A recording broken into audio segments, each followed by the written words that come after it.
Conor McGregor is returning to the UFC this summer. It's just been announced that he'll be fighting Michael Chandler and that they'll both be coaches on The Ultimate Fighter that plans to run between May and August. So they're going to be fighting roughly probably around the end of August, which fits in with that time frame of Conor having to have 6 months in the USADA testing pool. And he said he'll be back in it in February, which seems to confirm the rumours that he is taking some kind of substance to help with the healing process. But again, it's not something I really know enough about and I can't really comment on it. Is The Ultimate Fighter the best way to bring Conor McGregor back? In all honesty, I think it probably is, because it can allow him to be within that sort of MMA, UFC community, really in the thick of it, training some guys, training himself, and fighting someone like Michael Chandler is probably the best returning fight, because Michael Chandler's a big name. They're both incredibly exciting. It'll probably sell a lot of pay-per-view, so it's good for the UFC, it's good for Conor, and I think it's good for fans.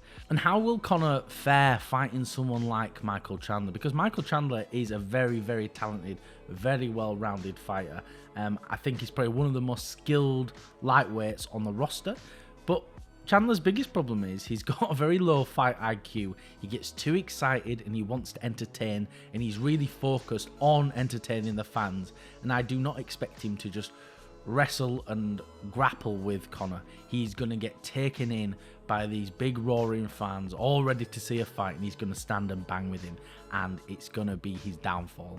I think the problem is over 5 rounds with Conor, he's going to get caught, and he's going to get dropped, and he's going to get knocked out. But don't forget, Michael Chandler's been knocked down by Justin Gaethje, Dustin Poirier, Charles Oliveira, and an aged Tony Ferguson. And that's really saying something, because Tony is not the level he once was, but he really gave Chandler some problems in that first round, and I feel as though it might be a rough night for Chandler, and he'll probably go to sleep quite early. But the problem is, if Conor loses this fight, that's it. He's done.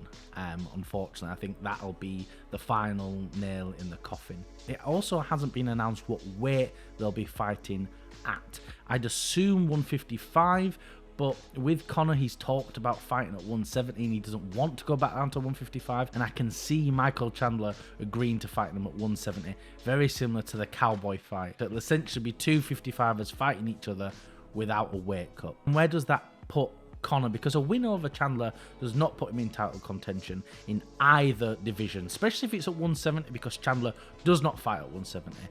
55, it puts him into a contender title run, and then if he can get another win over someone like Gaethje, or maybe fight Dustin again, then we could see him fight up against Islam, or maybe even Volkanovski. It all depends how that fight goes next weekend, but I don't really see him going for another title run at 55. I think what he's going to be looking at is 170. And I think a win over Michael Chandler will not push him far up in those standings. It won't put him in the top 10. But then who does he fight? Maybe someone like Masvidal or Wonderboy, because you know with the UFC, they're desperate to push Conor up as far as they can and as quickly as possible. They could easily give him someone like Wonderboy, who's a bit aged, primarily a striker. And in all honesty, that's a fight that I could see Conor winning, and then they could move him up into a title picture or maybe a title shot. Not something I think he deserves, but it's something I can see the UFC doing. Overall, I'm incredibly excited for this series of The Ultimate Fighter. Just the memes alone are going to be hilarious. But I wonder, will Michael Chandler's motivational speaker gimmick get a little bit boring a little bit too quickly? And I don't feel as though Conor's going to be able to rile Michael Chandler up the way he would someone else. I imagine we might get a bit of a bromance and just 2 guys kind of having a bit of fun. But I do think that's all we've got time for. Thank you everyone for watching. If you can like, comment and subscribe, it really does help us out.